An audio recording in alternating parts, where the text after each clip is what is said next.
Abramos agora a palavra de Deus no livro de Gênesis, capítulo 13, e leiamos a parte final do capítulo. Estamos dando continuidade à nossa série de mensagens no livro de Gênesis. Gênesis 13, de 14 a 18. O Senhor disse a Abrão, depois que Ló se separou dele: erga os olhos e olhe de onde você está, para o norte, para o sul, para o leste e para o oeste. Porque toda essa terra que você está vendo, eu a darei a você e à sua descendência para sempre. Farei a sua descendência como o pó da terra, de maneira que, se alguém puder contar o pó da terra, então será possível também contar os seus descendentes. Levante-se e percorra essa terra no seu comprimento e na sua largura, porque eu a darei a você.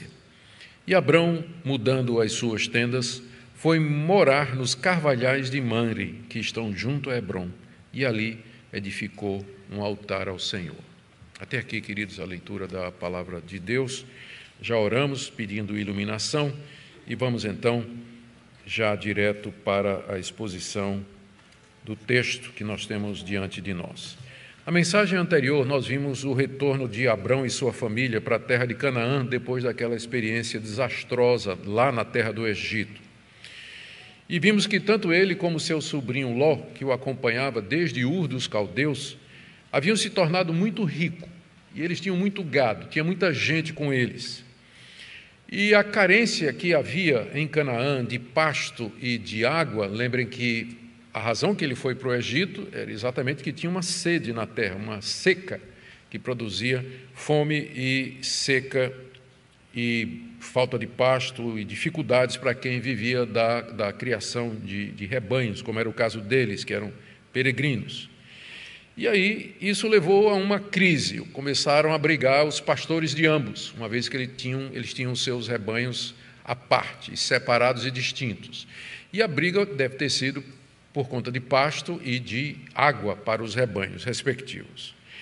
Então, Abrão, querendo evitar uma crise entre ele e seu sobrinho e entre os seus subordinados, ele deu a primeira escolha a Ló, em termos de escolher qualquer parte da terra que apetecesse a Ló. E Ló, então, levantou os olhos, diz aí o texto, e ele olhou para a planície do Jordão, região muito fértil e irrigada, com várias cidades prósperas ali, tanto do lado oeste quanto do lado leste. E Ló escolhe ir para lá com sua família e todos os bens, sem levar em consideração que os moradores daquela cidade ou daquelas cidades, particularmente Sodoma, eles tinham a reputação de serem grandes pecadores diante de Deus e de viverem uma vida de imoralidade. A escolha que Ló fez traria consequências, ou vai trazer consequências mais tarde. A primeira delas nós veremos no capítulo 14, que é o tema da nossa próxima exposição. Mas hoje nós vamos ver o que aconteceu com Abrão quando Ló se apartou dele. A renovação que Deus faz das promessas e da obediência, mais uma vez, que Abrão presta a Deus. Nosso objetivo nessa noite é que, através dessa exposição, Deus renove a nossa confiança, Ele, mais uma vez, nos ajude a ver que nós andamos por fé e não pelo que vemos, e que é por essa fé que nós nos apropriamos daquilo que Ele tem prometido tão claramente na Sua palavra. Em primeiro lugar, então, Deus renova a promessa da terra a Abrão depois que Ló se separa dele. Versos 14 e 15. O Senhor disse a Abrão, depois que Ló se separou dele: erga os olhos e olhe de onde você está, para o norte, para o sul, para o leste, para o oeste, porque toda essa terra que você está vendo, eu darei a você e a sua descendência. Deus falou com Abrão provavelmente naquele mesmo lugar onde Abrão disse a Ló: olhe a terra, ela está toda diante de você, você escolha para onde você quer ir. E é provavelmente um platô na região montanhosa entre Betel e Ai, de onde dá para ver toda a terra. Somente de lá é que Abrão poderia contemplar a terra em todas as suas direções. Já era a terceira vez, desde que nós começamos o capítulo 12, com a história de Abrão, é a terceira vez que Deus fala com Abrão. e já devem ter decorridos aí alguns anos desde que ele saiu de Ur dos Caldeus, o que mostra que Deus não falava com ele todo dia. Deus não aparecia a Abrão todo dia, como muitos gostariam, não é? Muitos gostariam de viver uma experiência perpétua de sonhos, visões e revelações. Mas o nosso patriarca aqui, eleito por Deus para ser o herdeiro das promessas, em anos ele teve... Há uma terceira vez que Deus aparece a ele aqui. Ele já tinha saído de Ur, passou um tempo em Harã. De Harã ele desceu para Siquém, de Siquém ele foi para o Egito, do Egito ele volta para Betel. Muito tempo tinha se passado e agora pela terceira vez Deus aparece a ele e fala. Nós não sabemos como Deus falava com Abrão. Podia ser uma voz do céu, podia ser numa visão, num sonho de noite. O livro de Hebreus diz que Deus antigamente falou aos nossos pais de muitas maneiras, e inclusive através de profetas. Não sabemos especificamente de que maneira Deus falou com Abrão, mas que falou, de fato falou. E quando falou, lhe trouxe pela terceira vez promessa de terra e descendência.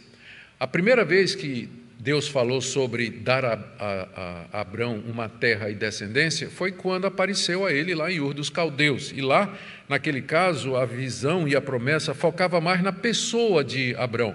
Farei de ti uma grande nação, vai para uma terra que eu te mostrarei, vou abençoar quem te abençoar, vou maldizer quem te amaldiçoar, em ti serão benditas todas as nações da terra. Então, essa primeira aparição de Deus, essa primeira promessa focava muito na pessoa de Abrão.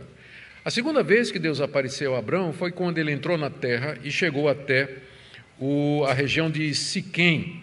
Está aí no verso 6 do capítulo 12. Abrão atravessou toda a terra até Siquém e no verso 7 Deus apareceu a Abrão e lhe disse: darei essa terra à sua descendência. É a segunda vez que Deus apareceu e também a segunda vez em que Deus fala de terra e Deus fala de descendência. A diferença aqui, nessa terceira vez, onde Deus também fala de terra e descendência, é que Deus agora expande um pouco mais a promessa. Ele dá mais detalhes a Abrão daquilo que ele tem planejado para o seu servo. É significativo que o texto registra que Deus só fez isso depois que Ló se apartou dele. Fica muito claro, né? Aí, já, no verso... O Senhor disse a Abrão depois que Ló se separou dele. Parece que a intenção do autor de Moisés é dizer que tem alguma coisa dessa fala de Deus que está relacionada com o fato de que que Ló se apartou de Abrão. E a gente pode pensar em três coisas. Primeiro, Deus queria confortar o seu servo que agora estaria solitário, depois que o único parente que lhe restava tinha se apartado dele. Deus então aparece e diz: não se preocupa, você vai ter uma descendência tão numerosa quanto o pó da terra. Deus queria confortar Abrão. Ou Deus queria confirmar a separação que tinha acontecido. Porque desde o começo era o que Deus tinha dito: sai da tua terra e da tua parentela. Só que Ló veio como um penduricalho, né? Veio acompanhando e era parentela. Era parentela, mas agora finalmente Abrão está só. A parentela, ele tinha se apartado dela completamente, desde que Ló vai embora com todos os seus bens para morar lá para as bandas de Sodoma. Então, essa aparição de Deus a Abrão, depois que Ló se apartou dele, é como que para dizer: agora eu posso revelar a você meu plano completo. Porque agora você cumpriu o que faltava naquilo que eu lhe disse, né? Se apartar completamente da sua parentela. Ou Deus ainda queria reafirmar a Abraão que a terra toda ia ser dele, porque Abrão tinha acabado de dar a Ló a melhor parte da terra. Não foi isso que vimos na última mensagem? Abrão disse a Ló: a terra está aí na tua frente, escolhe o que você quiser. E os olhinhos de Ló chegam a brilhar quando ele olhou para o Vale do Jordão, uma campina belíssima, com cidades prósperas, muito bem irrigada. Era a melhor parte de Canaã. E agora ele estava morando lá. E o que Deus tinha prometido de que daria terra para Abrão? Deus então aparece e diz: olhe para todo lugar, eu vou te dar a terra completa. Não fique impressionado que Ló está morando lá, porque um dia essa terra vai ser sua. Toda ela, inclusive a parte onde o seu sobrinho está morando também.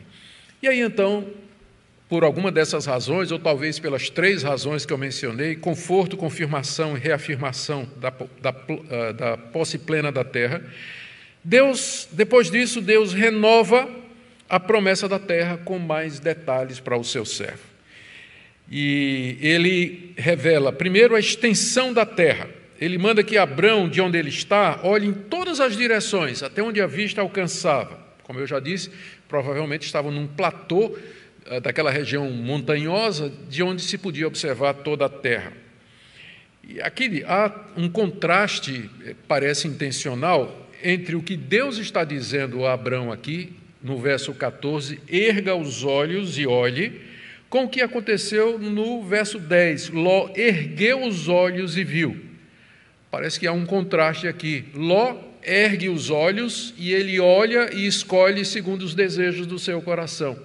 Mas agora é Deus que diz a Abrão, você olhe o que é que eu vou dar a você. A escolha de Ló acabou trazendo consequências graves para ele, como nós veremos. Mas aqui a ordem de Deus libera a terra para Abrão. Olhe e o que você enxergar, é isso que eu vou dar para você. E de lá de Betel, daquele ponto elevado, Abrão podia ver ao norte os montes que separam a Judéia de Samaria, a encosta montanhosa que fazia essa separação. Olhando para o sul, ele podia ver as terras até o lado de Hebrom, que mais tarde vai ser o local onde ele vai fazer como uma espécie de sede ou residência. Olhando para o leste, para a direita, para o oriente, ele vai ver as campinas do Jordão, que era para onde Ló tinha ido. E olhando para a esquerda, para o oeste, ele vai olhar na direção do mar Mediterrâneo até chegar na costa, que era a terra dos filisteus. E Deus diz, é isso que eu vou dar para você. Até agora, Deus não tinha falado da extensão da terra, né? Agora, pela primeira vez, na terceira vez, a extensão da terra é dada. O que significa que nem sempre, a gente pode tirar uma lição, nem sempre Deus revela tudo para nós de uma vez. Ele vira uma página por vez do livro da nossa vida. Eu sei que a gente já queria ir para o epílogo, não é? A gente queria já saber como é que isso vai acabar, né? Como é que essa situação vai terminar. A gente queria fazer isso, mas ele vai mostrando aos pouquinhos, né? Primeiro, Abrão, vai para uma terra que eu vou te mostrar.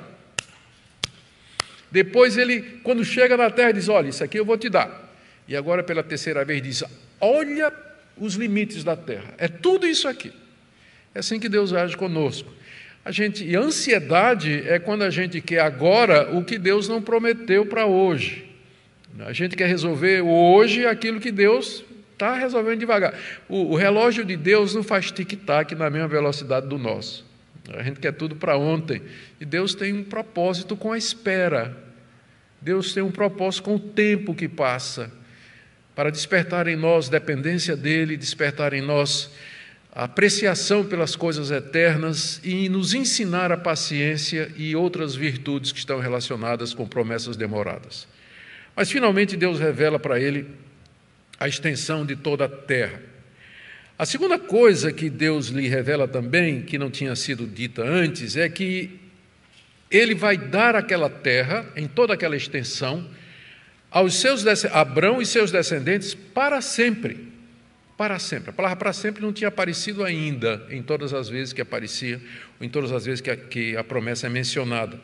Em outras palavras, essa vai ser a posse perpétua dos teus descendentes. Canaã será a posse perpétua dos teus descendentes, Abrão. Sobre isso nós veremos mais adiante aqui, quando chegarmos nas aplicações do sermão. Esse momento aqui é referido por Estevão, o primeiro mártir cristão, no sermão que ele prega e que está registrado no livro de Atos, capítulo 7, no verso 5, ele diz assim, na terra, Deus não deu a Abraão herança, nem sequer o espaço de um pé, mas prometeu dar-lhe a posse dela e depois dele a sua descendência, embora Abraão ainda não tivesse filhos. Esse momento aqui é reconhecido lá por Estevão, quando ele está pregando o Evangelho diante dos descendentes de Abrão, séculos e séculos depois. A segunda parte da promessa que Deus faz a Abrão é com respeito à sua descendência. Quando Deus o chamou, Deus já tinha falado disso, está aí no capítulo 12, verso 1, farei de ti uma grande nação. Foi quando Deus apareceu lá em Ur dos Caldeus, onde Abrão morava. E quando Deus mandou que ele saísse lá da sua terra. Deus disse, vou fazer de você uma grande nação. A segunda vez foi também na segunda aparição. Aí no capítulo 12, verso 7, Deus disse para Abrão, vou dar essa terra aos teus descendentes. Abrão não tinha filhos. Quando ele saiu de Ur, ele tinha 75 anos, talvez ele já tivesse aqui uns 85. Estava avançando em idade. E Sarai, sua mulher, permanecia estéril, era estéril e permanecia estéril. E Deus volta com a promessa, que é um desafio para a fé de Abrão. E dessa feita, o desafio é maior, porque Deus lhe diz o seguinte, que a sua descendência seria tão numerosa como o pó da areia, que é impossível de contar. Verso 16 do capítulo 13, farei a sua descendência como o pó da terra, de maneira que se alguém puder contar o pó da terra, então será possível também contar os seus descendentes. Abrão teria filhos, e não somente isso, ele teria muitos filhos, e esses filhos teriam muitos filhos, a ponto de que a sua descendência seria tão numerosa como o pó da areia. Seriam numerosos o suficiente para ocupar toda aquela terra que ele tinha acabado de ver, norte, sul, leste e oeste. Ele teria filhos suficientes para morar na terra e serem prósperos nela. Aqui, Deus, mais adiante, aliás, Deus vai usar uma outra analogia para falar sobre quão numerosa seria a descendência de Abrão. E essa é mais conhecida, é quando Deus manda que ele conte as estrelas do céu. Ele diz, assim será a tua descendência. Isso está em Gênesis capítulo 15. Deus agora compara, Deus lá vai comparar a descendência de Abrão com as estrelas do céu. Aqui ele compara com os grãos de areia que existe no pó da terra. E a gente pergunta como é que pode ser isso. Bem, nós lembramos que isso é uma figura de linguagem chamada de hipérbole, cujo objetivo é exagerar o tamanho ou a dimensão de alguma coisa para mostrar a sua importância, ou qualquer outro objetivo literário. Hipérboles são muito comuns na Bíblia, e aqui nós temos uma delas, não é? A tua descendência será tão numerosa. Por mais filhos que eles tivessem, nunca ia dar a quantidade que tem de areia nas praias desse mundo, não é? Mas o alvo, como eu disse, é destacar a fidelidade de Deus e o poder de Deus, de um homem velho, casado com uma mulher estéril, ele tirar uma multidão tão grande quanto os grãos de areia que existem na terra. Essas analogias, então, destacam o poder de Deus, e também é bom lembrar que existem os descendentes espirituais de Abrão, que somos nós. Então já ajuda, né, a compor o número, não é só os judeus, né, filhos biológicos descendentes biológicos de Abrão, mas os descendentes espirituais, e nós somos milhões e milhões e milhões deles. Deus agora, em terceiro lugar, verso 17, ordena que Abrão percorra a terra. Esse ponto é bastante significativo. Deus agora, depois de ter feito essas promessas, ele dá essa ordem que nós lemos aí, verso 17, levante-se e percorra essa terra no seu comprimento e na sua largura, porque eu a darei a você. Depois que Abrão voltou para a terra prometida lá do Egito, ele foi acampando até chegar em Betel, onde ele estava agora, entre Betel e Ai, naquela região montanhosa. Mas Deus diz, não, nem se estabeleça aí, porque você vai andar, você é peregrino. Eu chamei você para peregrinar na terra, e peregrino você vai ser. E Deus deseja que ele agora percorra toda aquela terra, e diz aqui, no seu comprimento e na sua largura, de norte a sul, de leste a oeste. Essa é a missão que Deus dá a Abrão. A razão que é dada no verso 17 é, porque eu a darei a você. E a gente fica perguntando o que é que tem uma coisa a ver com a outra, não é? A resposta é lembrarmos que essa peregrinação na terra significava a sua posse simbólica dela, especialmente pelo fato de que quando Abraão acampava num lugar, ele construía um altar, como que para demarcar que aquilo ali era terra santa, terra que foi dada pelo Altíssimo, o Deus a quem ele servia. A arqueologia e a história antiga nos ajudam a entender isso. Era costume naquela época que quando alguém ia tomar posse de algum lote de terra, alguma cidade, que fazia um circuito ao redor. Por exemplo, no Egito, quando um faraó novo era entronizado, ele fazia o chamado circuito do muro ao redor da cidade fortificada que era a capital da dinastia. Então ele primeiro fazia o circuito do muro, muito parecido com o que aconteceu ou que vai acontecer lá em Jericó. Não é isso? Quando Deus manda que os israelitas cerquem a cidade durante 7 dias, e depois a cidade seria deles.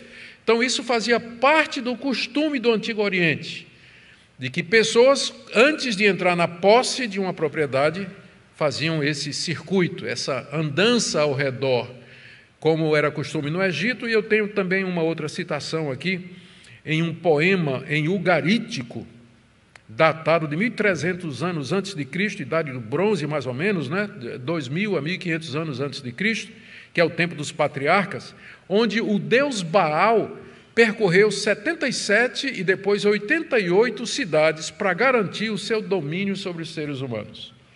Então isso é uma coisa muito do Antigo Oriente. Deus diz, olha a terra e agora percorra toda ela, porque eu vou dar essa terra a você. Então era simbólica aquela peregrinação.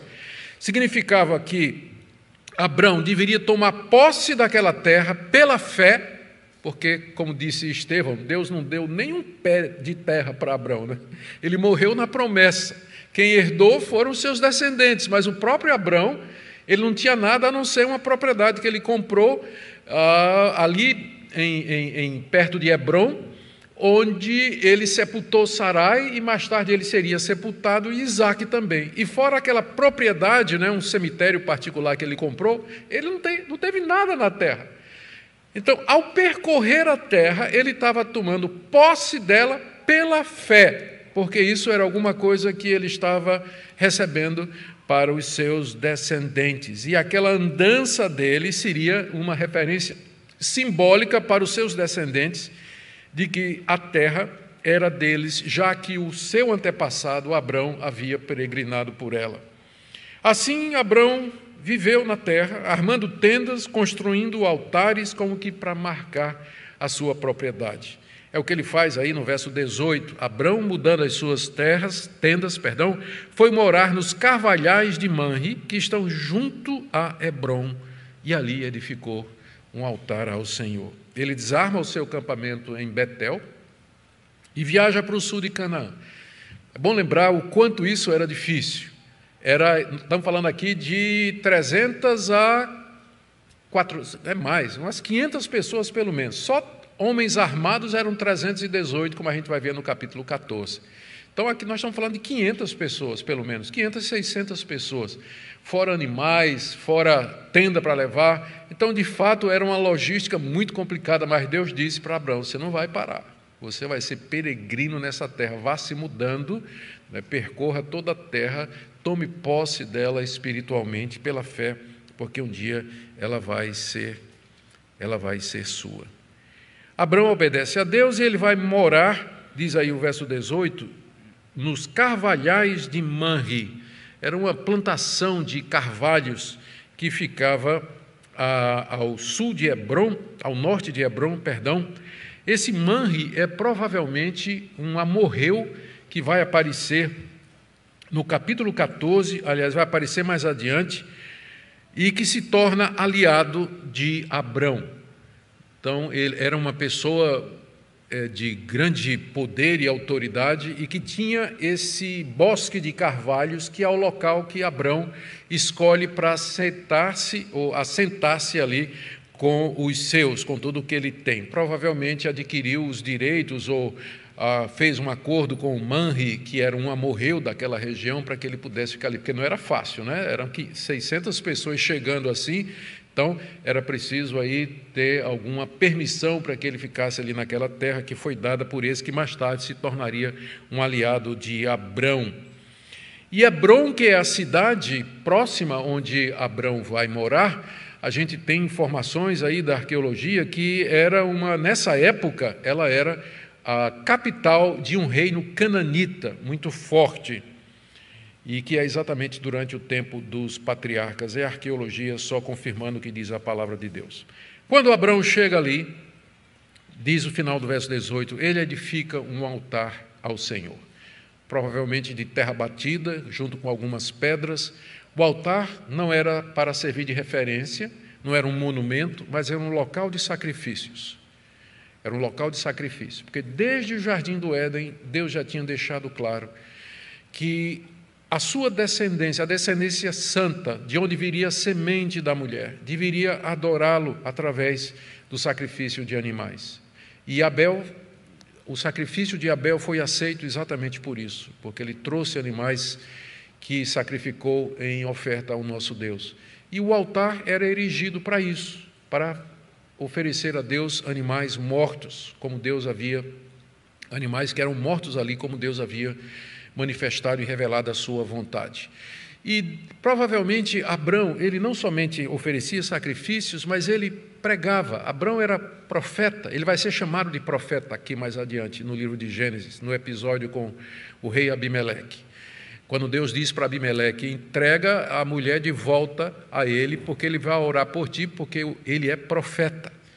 Então Abrão não somente era o líder, mas ele era o líder espiritual daquelas 500 pessoas. Nesses altares, quando ele construía altares, ele invocava o nome de Deus em oração, ele oferecia sacrifícios e ele pregava a palavra de Deus, falava das promessas de Deus, como Deus o tirou lá de Ur dos Caldeus. Em cumprimento, ele fala da promessa de Gênesis 3, capítulo 15, tudo aquilo que ficou preservado nessa linhagem que a gente vem estudando na primeira parte do livro de Gênesis, que a gente chamou da linhagem dos setitas, que vem de Sete, que substituiu Abel. Então, Abrão era esse grande pregador que invocava o nome de Deus e oferecia sacrifícios diante ali dos amorreus, diante daqueles povos cananeus, manifestando sua fé no Deus verdadeiro, face à grande idolatria e dos deuses estranhos que havia em Canaã. Pela fé, ele vive ali, pela fé, ele serve ao nosso Deus. O que é que Moisés queria ensinar, queridos, aos israelitas? Quando ele escreve traz essas informações, né, que a gente lê assim, e a gente diz, ué, né? Por quê, né? Parece uma coisa tão seca, ou tão sem muita novidade, mas, na verdade, tem ensinos preciosos aqui, como espero já ter demonstrado. Primeiro, Moisés queria mostrar aos israelitas que a terra que eles iam conquistar pertencia a eles por direito divino. Deus havia dado ao patriarca Abrão, e agora os seus descendentes estavam prestes a passar o rio Jordão e tomar posse daquela terra, posse que Abrão já havia tomado pela fé quando percorreu a terra e ergueu altares na terra, como que para dizer, essa terra é terra santa, é desse Deus que nós invocamos nesses altares, o Deus que é o Deus da promessa. Por isso, os filhos de Israel, eles deveriam se animar, se encorajar a atravessar o Jordão e conquistar a terra, o que envolveria guerras e batalhas, mas eles deveriam confiar que Deus cumpriria a sua promessa. Da mesma forma, queridos, o nosso Salvador, filho de Abrão, ele já andou por essa terra. Ele, sendo Deus, ele se fez um de nós. Ele edificou um altar lá no Calvário, onde ele se entregou a si mesmo, ofereceu o sacrifício de si próprio e ressuscitou vitorioso. E Deus lhe deu toda a autoridade no céu e na terra.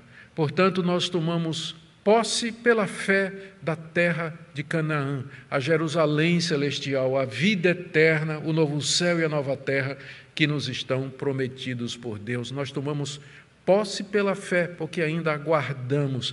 Nós vivemos na mesma expectativa que Abrão vivia, se você não percebeu o paralelo e a analogia.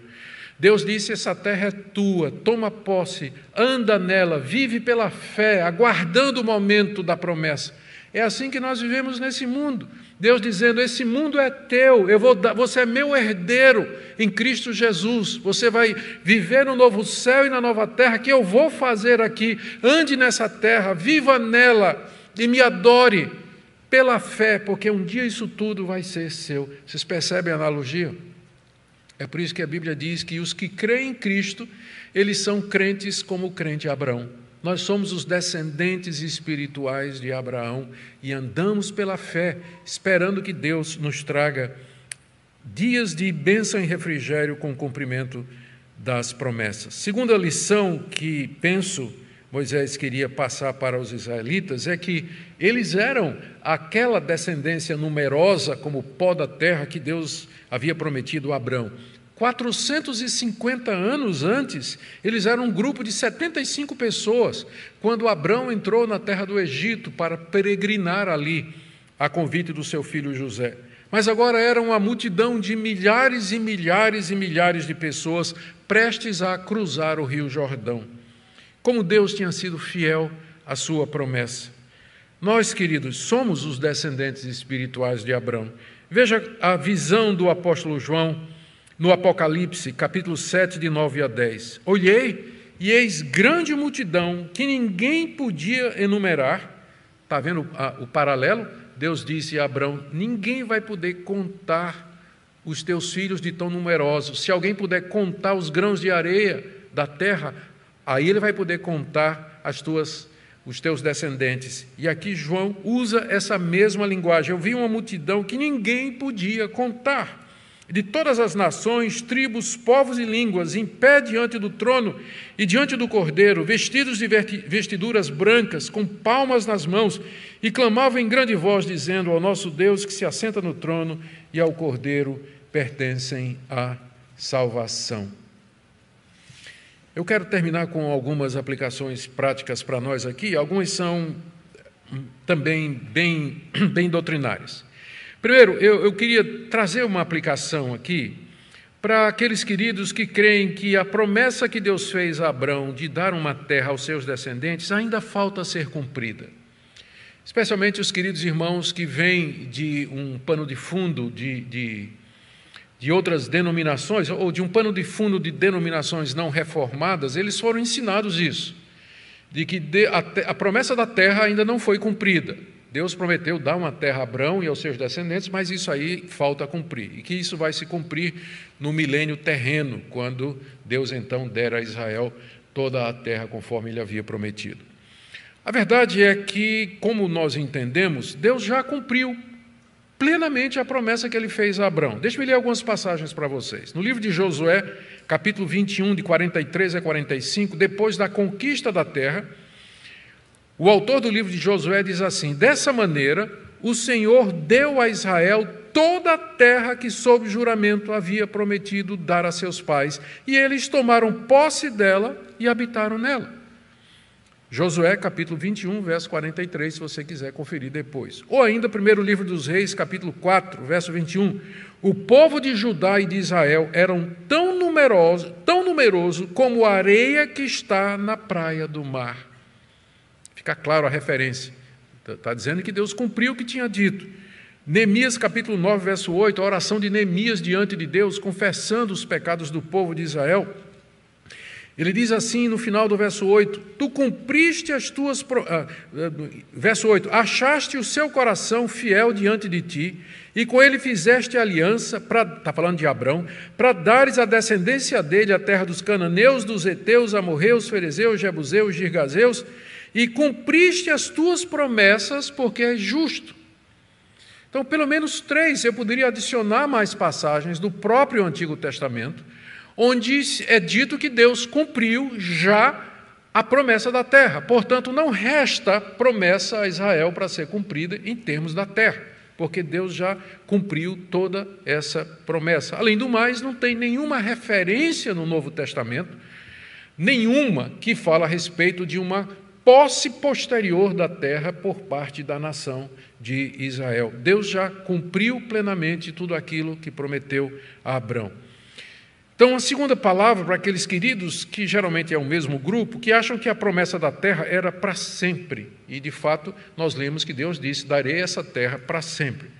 O para sempre de Deus é sempre para sempre dentro do propósito dele. O fato de que Deus disse, eu vou dar essa terra para sempre aos seus descendentes, por exemplo, não impediu que as 10 tribos fossem expulsas de lá e que nunca mais voltaram. 10 tribos estão perdidas, foram expulsas aí cerca de 500 anos antes de Cristo, através da invasão do rei da Síria, e elas nunca mais voltaram para a terra prometida.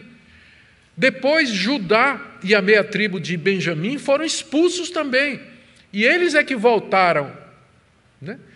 E depois, há cerca de 2000 anos atrás, meados do século I, mais especificamente no ano 70, os romanos destruíram Jerusalém, destruíram o templo e expulsaram os judeus da terra. Só voltaram em 1947, 2000 anos fora da terra. Então, para sempre, dentro dos propósitos de Deus. Dentro dos propósitos de Deus. Nós cremos que o direito que Israel tem à terra hoje é o mesmo direito que nós brasileiros temos. Não pode mais reivindicar direito divino, uma vez que Deus tirou o reino da nação e passou a um povo que deu o respectivo fruto. Eu estou citando aqui a parábola que Jesus contou dos lavradores, de um homem que arrendou sua terra a lavradores que sistematicamente mataram todos os que foram enviados para colher os frutos. Finalmente o homem manda seu filho e os lavradores matam do mesmo jeito. E então o dono da terra vem com um exército e aniquila aqueles lavradores maus. E aí os judeus entenderam que Jesus estava falando deles. E Jesus disse, o reino de Deus vai ser tirado de vocês e vai ser entregue a um povo que produz os respectivos frutos. Está se referindo aos judeus e gentios crentes, a um povo espiritual, que é a igreja agora. Nós somos o Israel de Deus, nós somos o verdadeiro Israel, o remanescente fiel que é falado pelos profetas desde o Antigo Testamento, os 7.000 que não dobraram o joelho a Baal. Nós que somos gentios de todas as línguas, povos, tribos e nação, conforme a visão do apóstolo João.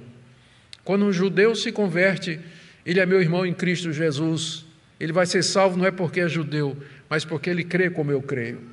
Não tem um privilégio especial nesse sentido.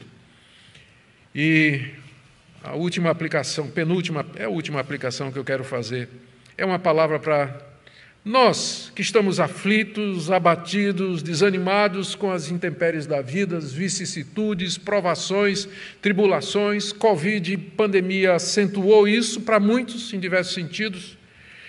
Queridos, como Abrão, nós vivemos pela fé, contemplando as promessas e aguardando a vinda do Senhor Jesus, quando Ele vai nos introduzir na Canaã celestial para todo sempre.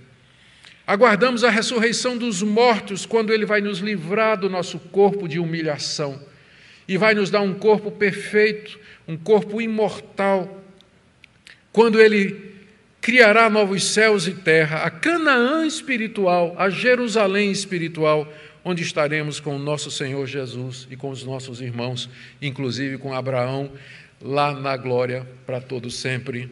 Portanto, animem o coração de vocês no meio de todos esses sofrimentos. Confiem no nosso Deus, façam o que lhe agrada, abandonem todo o caminho mau, sigam ao Senhor Jesus e encontrem consolo pleno nas suas promessas. Amém?